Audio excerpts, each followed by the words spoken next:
Welcome back to another episode with Sam Larson Studio.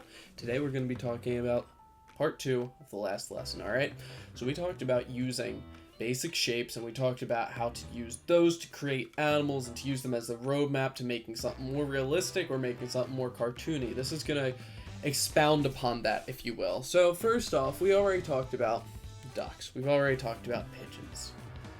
The whole point is taking the features of a creature and exaggerating them to be able to come up with the creature, regardless of the shapes that you're using, alright? Now let's just talk about this for a couple other animals, okay? We're just going to use like a large block, give it another rectangle. You've got a couple options here. If you cut out a little piece of that rectangle, you can give it a giant horn, and now it's going to be recognized as a rhino. We're going to taper the legs, because that makes it so it's slightly more interesting. And we're going to... oh, look at that head placement. That's not good. That's not good at all. Alright, extend the head placement. Perfect. Now we've got a little rhino. He's got tiny ears. And even though it's not like a perfect picture of a rhino, it gives us the general idea of, look at this. You just grab random shapes and you throw them together, you exaggerate a couple features, and you've already got the animal, alright? Take whatever features are the most iconic to that animal and exaggerate them, alright? This could just stay a fish. But if we give it these big teardrop shapes, suddenly it becomes a lobster. You thought I knew where... we both thought I was going somewhere. Neither of us knew where we were going with that, did we? Now you've got like this little lobster kind of character, right? And that's just because we gave it claws. Speaking of claws, could we do this with anything else? A couple characters that I have a little bit of fun with. I realize there's a perfect way of drawing elves. And again, it's reducing the number of features. You might see a theme with this, but I think that it is adorable when you take a creature and reduce it to the most basic elements. Elves need pointy ears, they need a hat. If you give them a pointy nose, you've already got a little elf character. Look at him. Obviously he would need to be in green too, but it's okay. Of course, the elf shoes. The whole point of this is think of other things that you want to draw, right? Exaggerate their features and see what you can come up with. Figure out what are the main features and go from there, right?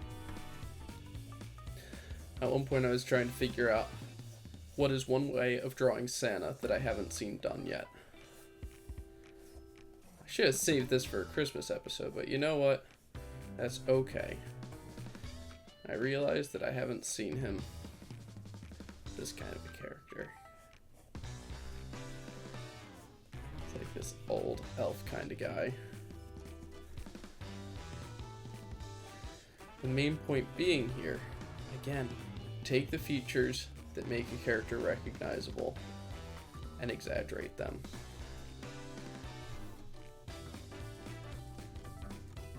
This isn't a perfect representation of the first way that I've drawn Santa, but that's okay because it works well enough for the demonstration. It still can be recognized as Santa as long as the hat remains iconic. And of course we would have to give it a little bit of red.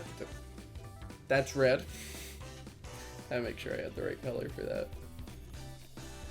And even though he is absolutely ridiculous looking, you can still kind of figure out, oh, that's who this character is. Weird, right? I was just kind of like, that's just wild. So think about it on your end. What is a character you can come up with? What are some shapes you can throw together to create a character? I'm wearing a good shirt for this. It's got the little elf character on it. Think about an animal you want to come up with. Start using shapes. Figure out what the most iconic elements of that animal are. You want to draw a bear? So basically draw whatever shapes, and he's got to be like kind of blobby looking, kind of angry looking, and you can make it so he looks like a bear. Weird.